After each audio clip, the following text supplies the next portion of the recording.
السلام علیکم دوستو، کیسے ہیں آپ سب؟ امید کرتا ہوں آپ سب ٹھیک ہوں گے۔ مجھے بہت خوشی ہوئی کہ آپ سب نے میرا اتنا ساتھ دیا، میرے چینل کا اتنا ساتھ دیا۔ امید کرتا ہوں آگے بھی ایسے دیتے رہیں گے۔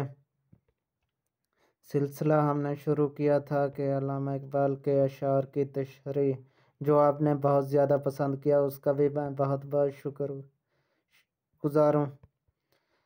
تو آج اقبال صاحب کی نظم جو ہم نے شروع کی تھی، خطاب با جوانان اسلام، اس کا چھٹا شعر دیکھتے ہیں۔ غرض میں کیا کہوں تجھ سے کہ وہ صحرا نشیں کیا تھے، غرض میں کیا کہوں تجھ سے کہ وہ صحرا نشیں کیا تھے، جہاں گیرو جہاں دارو جہاں بانو جہاں آرا۔ غرض میں کیا کہوں تجھ سے کہ وہ صحرا نشیں کیا تھے، جہاں گیرو جہاں دارو جہاں بانو جہاں آرا۔ تشریح سے پہلے ہم مشکل الفاظ کے معنی دیکھ لیتے ہیں۔ صحرا نشیں کا مطلب ہے صحرائی یا صحرا میں رہنے والا۔ صحرا نشیں کا مطلب یہ ہے، آگے چلتے ہیں جی۔ جہاں گیر کا معنی ہے دنیا پر قبضہ کرنے والا، دنیا کو فتح کرنے والا، فرما روائے دنیا۔ جہاں دار کو آگے دیکھتے ہیں جی۔ جہاں دار آقائے عالم، بادشاہ عالم، دنیا کی حکمرانی، عظیم حکمراں، مترادف الفاظ اس کے ہیں جی، بادشاہ سلطان۔ آگے دیکھتے ہیں جہاں بان دنیا کا محافظ، زبردست بادشاہ، محافظ جہاں، نگران عالم۔ جہاں آرا دنیا کو آراستہ کرنے والا یا سجانے والا۔ معنی جب آپ سن لیتے ہیں یا پڑھ لیتے ہیں، ظاہری بات ہے آپ کتابوں سے پڑھتے ہوں گے، کیونکہ یہ میں نے نظم اس لیے شروع کی تھی کہ تاکہ یہ طالب علم کو فائدہ ہو۔ سب سے پہلے یہ نصاب کا حصہ ہے، یہ علامہ اقبال کی نظم۔ جب آپ معنی سن لیتے ہیں تو آدھا مسئلہ آپ کا حل ہو جاتا ہے، قریباً معنی کے ساتھ۔ جب آپ معنی کے ساتھ شعر کو پڑھ لیتے ہیں تو آپ کے آگے آدھی تشریح ہو جاتی ہے۔ اب ان معنی کو لفظوں میں ترتیب دینا ہوتا ہے، جملوں میں، لفظوں میں ترتیب دینا ہوتا ہے۔ تو علامہ اقبال فرماتے ہیں، خلاصہ کلام یہ ہے کہ میں تمہیں کیا بتاؤں کہ ریگستان میں پلنے والی قوم کیسی تھی۔ وہ قوم اپنے زور بازو سے جہان کو فتح کرنے والی اور اپنی تدبیر خاص سے فتح کردہ جہان پر قبضہ برقرار رکھنے والی، پہلے فتح کرنے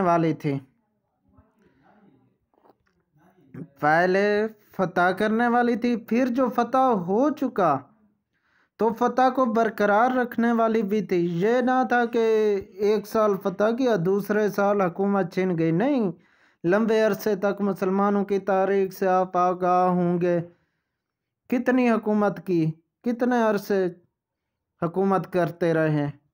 یہ وہی طریقے تھے جو صحرا نشیں یعنی نبی پاک سعودی عرب کے علاقے جو ہیں ان کی طرف اشارہ ہے۔ نبی پاک، پھر صحابہ کرام، پھر ایسے سلاطین وغیرہ وغیرہ، یہ سب آتے رہے تو کافی عرصے تک حکومت رہی، اور یہ نبی پاک کی تعلیمات تھی جو ہم اتنا جمے رہے، ورنہ تو عرب سے آپ بخوبی واقف ہیں۔ شراب پیتے تھے نبی پاک سے پہلے، وہ کوئی ایسی برائی نہیں تھی جو ان میں نہ پائی جاتی ہو، ہر برائی ان میں عام تھی۔ نبی پاک کی تعلیمات تھی، صحابہ کرام کی کوششیں تھیں، سب نے قربانیاں دیں، مشکل حالات آئے، پھر وہ دور بھی آیا جب اسلام کا پرچم چار سور لہرانے لگا۔ جسٹ قبضہ ہی نہیں کیا بلکہ قبضے کو برقرار رکھنے والی تھی۔ اپنی تدبیر کے حسن سے جہاں پر حکمرانی کرنے والی، ان کے پاس تدبیر بھی بہت عمدہ ہوتی تھی، کیونکہ اسلام ان کو معلوم ہے، ان کو معلوم تھا اسلام کے حوالے سے، اسلام تو پھیلا ہونے کی وجہ سے تھا، اسلام کی وجہ سے ہی مسلمانوں نے یہ سب کچھ کیا، نبی پاک کی تعلیمات کی وجہ سے۔ تدبیر میں سب سے اعلیٰ ہمارا ہی مذہب ہے، مکمل ضابطۂ حیات جس کو کہا جاتا ہے۔ اپنی تدبیر کے حسن سے جہاں پر حکمرانی کرنے والی اور جہان کو آدمیت تو انسانیت کی اقتدار سے آراستہ کرنے والی تھی۔ سب سے پہلے کیا تھا؟ جہاں کو فتح کیا۔ فتح کرنے کے بعد کیا کیا؟ قبضہ برقرار رکھا۔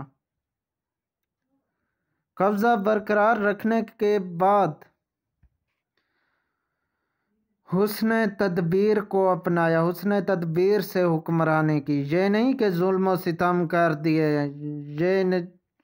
یہ تو غیر مسلموں کا طریقہ تھا، وہ تو اپنے اعمال اتنے اچھے سے نبھاتے تھے کہ لوگ ان کے گرویدہ ہو جاتے تھے۔ انہوں نے ظلم نہیں کیا بلکہ انسانیت سکھائی، اور پھر جب یہ دیکھ لیا لوگوں نے کہ یہ اچھے اعمال کے مالک ہیں، تو پھر پہلے خود عمل کیا، پھر جہاں کو آراستہ کیا۔ چار کام کیا۔ اقبال صاحب فرماتے ہیں اس شعر میں، جہاں گیر پہلے ہوئے، پھر جہاں دار ہوئے، پھر جہاں بان ہوئے، پھر جہاں آرا۔ یہی چار چیزیں ان میں تھیں جن کی بنا پر انہوں نے اتنے عرصے تک حکومت کی۔ یہی چار چیزیں اگر اب بھی ہم میں آ جائیں تو اب بھی وہی دن آ سکتے ہیں، وہی حسین منظر پھر سے آ سکتے ہیں۔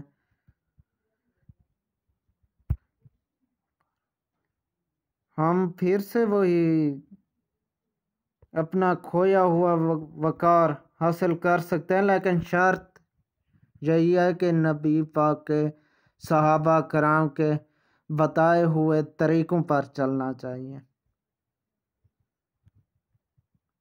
اگر ان سے ہمارے اعمال ہٹ کر ہیں تو ہماری قسمت میں رسوائی ذلت کے علاوہ کچھ بھی نہیں، جیسا کہ آج کل آپ لوگ دیکھ رہے ہیں، سود عام، چوری عام، کس چیز کا نام لوں؟ یہ ہماری بدقسمتی ہے کہ ہم نے بھلا دیا ہے وہ اسباق جو ہمارے آبا نے ہمیں سکھائے تھے، وگرنہ کوئی ہم سے ہمارا اقتدار نہیں چھین سکتا تھا۔ مغلیہ حکومت کیوں زوال میں آئی؟ شراب عام ہوئی، عیاشی ہوئی، کاہلی ہوئی، سب یہی برائیاں تو آئیں، اسلام سے دور ہوئے تو یہ سب ہوا، وگرنہ تو ہماری حکومت بہت اچھے سے آ رہی تھی۔ ٹیپو سلطان دیکھ لیں، صلاح الدین ایوبی دیکھ لیں، محمود غزنوی دیکھ لیں، محمد بن قاسم دیکھ لیں، اوپر چلے جائیں، صحابہ کرام کے ادوار، کتنے خوبصورت ادوار تھے، کیونکہ وجہ یہی تھی وہ اسلام کے بہت زیادہ قریب تھے۔ جو ہم اسلام سے دور ہوتے گئے، ہم اپنی شان و شوکت اور حسین حکومت، سلطنت، سب کچھ کھوتے گئے، یہاں تک کہ محکوم بن گئے۔ وہ دور بھی آیا، کیا کوئی تصور کر سکتا تھا جس کی بنیادیں اتنی مضبوط ہوں وہ محکوم بھی ہوں گے؟ جی، جب ہی ہم اپنے بنیادی مقصد لا الہ الا اللہ محمد الرسول اللہ سے دور ہوئے تو غلامی ہمارا مقدر بنے۔ یہ کلمہ صرف زبان تک نہیں ہونا چاہیے، یہ آج کل زبان تک رہ گیا ہے، وگرنہ عمل میں لایا جائے تو دشمن پھر سے کانپ اٹھے گا۔ امریکہ، روس جو بڑی بڑی طاقتیں بنا پھرتا ہے، اگر ہم پھر سے وہی متحد ہو گئے، اسلام پر عمل کرنے لگے تو یہ ہمارے لیے مچھر سے کم نہیں، دعویٰ کرتا ہوں۔ اللہ ہم سب کو عمل کرنے کی توفیق عطا فرمائے۔ بہت بہت شکریہ احباب، میرا چینل سبسکرائب کریں اور بیل کا آئیکن دبانا نہ بھولیں۔